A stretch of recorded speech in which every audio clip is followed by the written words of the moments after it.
ഒരു BLO കുറഞ്ഞത് 3 തവണയെങ്കിലും ഒരു വീട് സന്ദർശിക്കണമെന്നാണ് നിർദ്ദേശം. ഓരോ വീട്ടിലും എത്തുക, അവിടെ ബെല്ലടിച്ച് കാത്തു നിൽക്കുക, അത് വീട് തുറക്കാതിരിക്കുക, അഴിച്ചുവിട്ട പട്ടി അവിടെ ഉണ്ടായിരിക്കും. ഈ വക സാഹചര്യങ്ങളൊക്കെ നേരിട്ടുകൊണ്ടാണ് ഈ BLOമാർ വീട്ടിൽ ചെന്ന് ഈ എന്യൂമറേഷനുള്ള ആപ്ലിക്കേഷൻ ഫോം കൊടുക്കുന്നതും അത് തിരിച്ചു വാങ്ങുന്നതും പൂരിപ്പിച്ച് തിരിച്ചു വാങ്ങുന്നതും. ഒരു BLOയ്ക്ക് 600 മുതൽ 1500 വരെ വോട്ടർമാരെ കൈകാര്യം ചെയ്യേണ്ടി വരുന്നുണ്ട്, ഓരോ പ്രദേശത്തിന്റെ വ്യത്യാസം അനുസരിച്ചിട്ട്. ഇതിലൊരു നല്ല ശതമാനം BLOമാര് സ്ത്രീകളാണെന്ന് കൂടി ഓർക്കണം.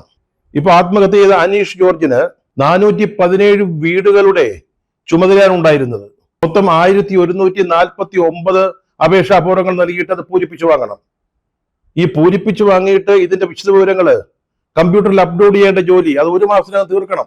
ഇന്നലെ ഞായറാഴ്ച ആ ചെറുപ്പക്കാരന് 35 വീടുകളിൽ കൂടി അപേക്ഷാപൂർവം കൊടുക്കാനുണ്ടായിരുന്നു. അപേക്ഷ നൽകി അത് പൂരിപ്പിച്ചു വാങ്ങേണ്ട ജോലി ഇന്നലെ തീരേണ്ടതാ.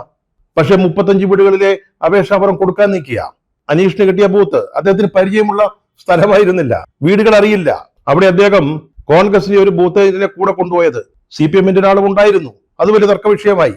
ഇന്നലെ രാവിലെ കുടുംബാംഗങ്ങളെ പള്ളിയിൽ കൊണ്ടാക്കി. അതിനുശേഷം അദ്ദേഹം പറഞ്ഞ് എനിക്ക് അപേക്ഷാപൂർവം കൊടുക്കാനുണ്ടെന്ന് പറഞ്ഞ് വീട്ടിലേക്ക് തിരിച്ചുപോയി. കുടുംബാംഗങ്ങൾ കുർബാന കണ്ട് തിരിച്ചു വരുമ്പോൾ കാണുന്നത് തൂങ്ങി മരിച്ച നിലയിലുള്ള അനീഷ് ജോർജിനെയാണ്.